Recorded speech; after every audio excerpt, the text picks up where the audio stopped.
Chapter 5. I don't feel right about this, I said, scanning the roads.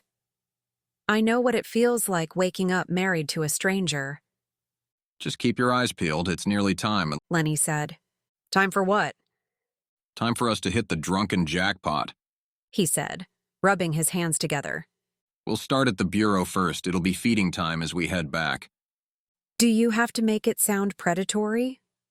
Why don't you test out the new sparkling wine dispenser? No, thank you. It wasn't meant as a question. Start drinking or zip the lip. This is my livelihood. Lenny pulled in front of the bureau. Armed with brochures, he gave me a shove out of the bus. I expect you to round up at least 5 couples. He ordered, scoping the area for victims. I'll try. You take that side. I'll take this side. Remember to act pretty. I'm so glad I have you to remind me to act pretty since I'm not actually pretty, I said, thick with sarcasm. Not everyone can have looks. He said with a swipe to his untrimmed mustache. Some men might take a second glance at you with a proper dosing of alcohol. Says the man wearing a t-shirt with a tuxedo on it. There's a couple now. Go sell your wares.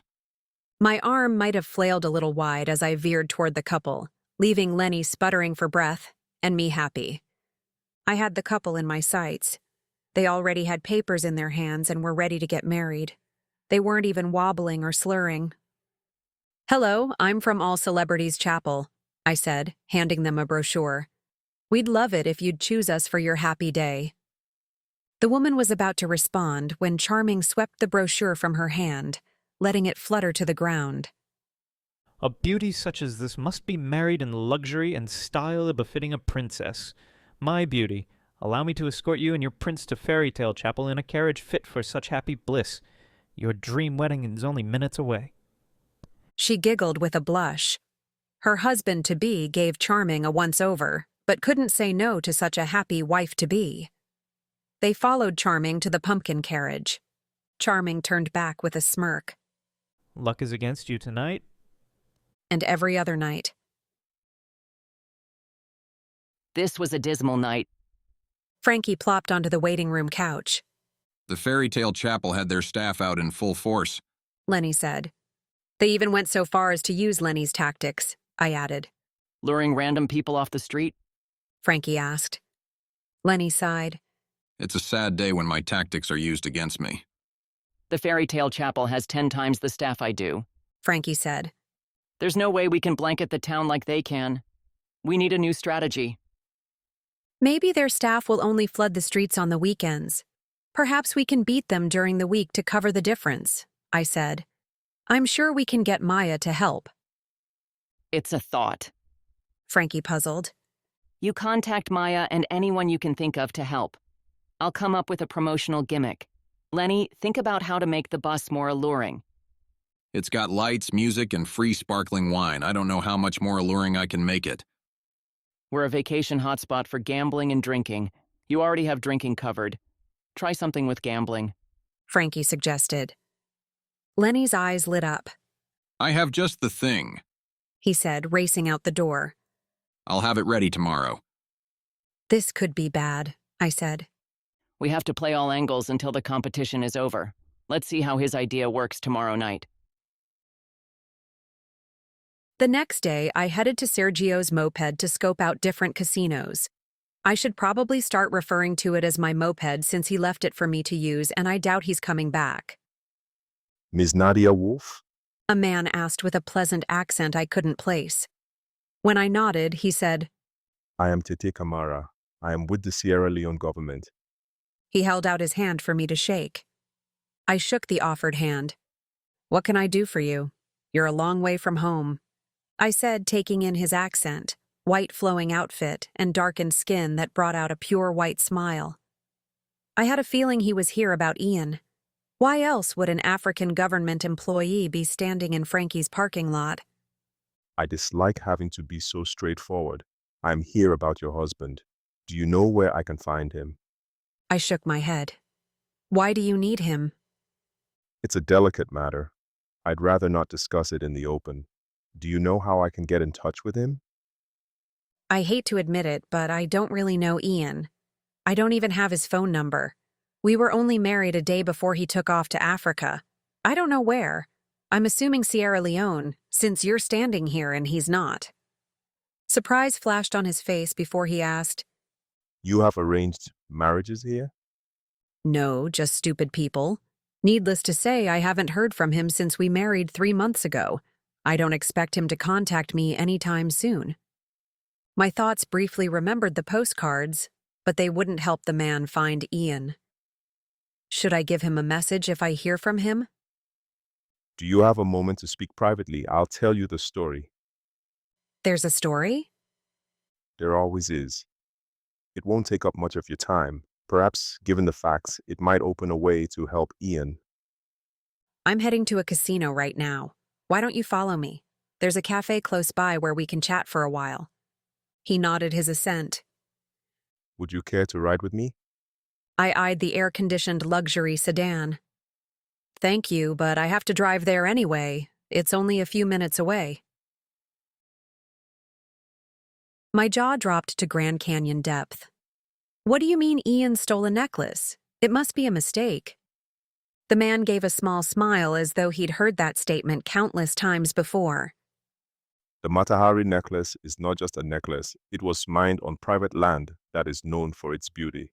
The diamonds there are few and far between. What they lack in quantity, they make up for in exquisite quality. The diamonds on the necklace are so large and rare it's worth more than 15 million. It is one of the most expensive necklaces in the world. I sputtered into my coffee. $15 million? US dollars? Do you have a picture? Unfortunately, no. The owner had it mere days before it was stolen. Then how will you know if you find it or not?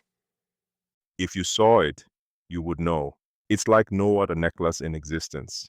If I had to describe it, I would say it looks as if a sun and rainbow collided. And you think Ian stole it? Beyond a doubt. Who did he steal it from? Vivina, a radiant actress, soon to be married to the president, it was her engagement gift. All I got was a plastic vending machine ring, and I had to get married for it. I plunked the pink ring on the table for emphasis. I have to wonder why I keep it in my pocket like a charm of stupidity. Tell me, why would he steal it? It's been heard that Vivina and Ian were lovers. Perhaps jealousy, perhaps... Perhaps what? My stomach nodded, thinking of Ian and Vivina as lovers. Not that it had anything to do with me. As things stand now, I'm stuck with the pain in the ass until he returns. Now it looks as though he'll never return. There are whispers of a thief that roams Africa and beyond, stealing only the most exquisite and rare items.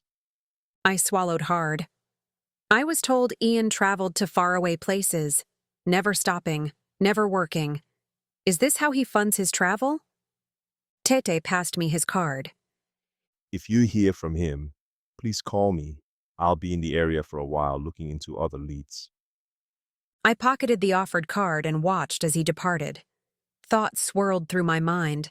None of them had a chance to settle before I shook them out and headed toward the casino. It's not my problem. How was Desert Dave's? Frankie asked. Horrible. I threw my purse onto the chapel couch. The chairs are so old it feels like I'm falling through them. Something kept poking me too. I told myself it was a broken spring so I wouldn't freak out. I shivered. And the dealer kept calling a timer on me, which is completely bogus. Frankie sighed. Back to the drawing board. Can't you put aside your pride and beg Grayson to let you play at Lost City? Absolutely not. I'm not crawling back to him after he acted like a complete jerk. Frankie eyed me as he straightened chairs. Doesn't everyone act like a jerk at one point or another?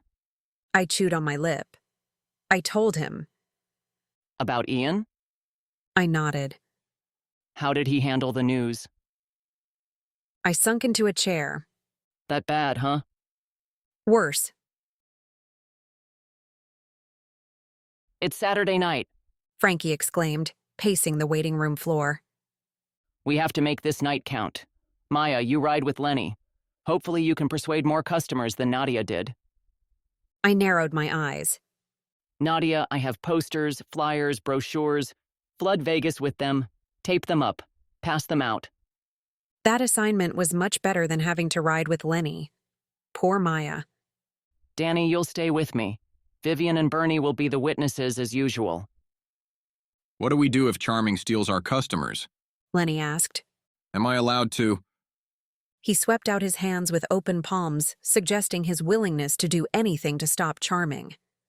Charming must have a weakness. Danny, dig up information on Charming. I want to know everything about him. We could just tie him up somewhere for the night.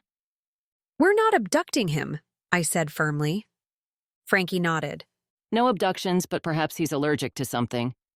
Danny, report back as soon as you can. Can we think of something that won't harm him? I sighed. Why? You got a thing for him? I don't have a thing for him, but I don't want him hurt either. Do you have a suggestion? Do you think he could be distracted? Like with a fair maiden? Lenny asked, eyeing Maya like a plate of bacon at Sunday brunch. I have the perfect fair maiden outfit. Frankie said, bolting upstairs and returning with a costume in hand. Behold the slutty bar wench. Maya eyed the garment. A smile played on her lips. I'll wear it, but I'm not kissing him or anything. I'm happily married and want to stay that way. Plus, if David found out, he'd flatten Charming. It'd get him out of the way at least. Lenny said. Nadia, why don't you wear it? It's not like you have a man who'd be jealous. I'm married too, I argued, not wanting to wear the costume. You should do it, Nadia. Maya said with a giggle. It's not like Ian's around, and you don't want to be married to him anyway. Maybe Grayson will drive by and see you. I'm not dressing as a slutty bar wench for the off chance Grayson might drive by and see me. He'd think I'm crazier than he already does. We'll put it to a vote. All those who want Nadia to wear the costume, raise your hand. Everyone but Lenny and I raised their hands. And those who want Maya to wear the outfit? Lenny and I raised our hands. Nadia wins. Frankie handed me the garment. Go change. Danny could wear it, I said. She's single and pretty. And she has rainbow-colored hair. I don't think that's what Charming is looking for in his bar wench. I don't think he's looking for a bar wench. He's looking for a fair maiden or princess, I argued. Real men would rather have a bar wench, Lenny said factually. We're not talking about real men. We're talking about a man who thinks he's Prince Charming. What about the fairies? I asked. They'll be out tonight too. With Charming out of the way, the fairies won't be a problem. Frankie said. Lenny, did you come up with something to help draw customers to the bus? Lenny grinned and rubbed his hands together. like moths to a flame.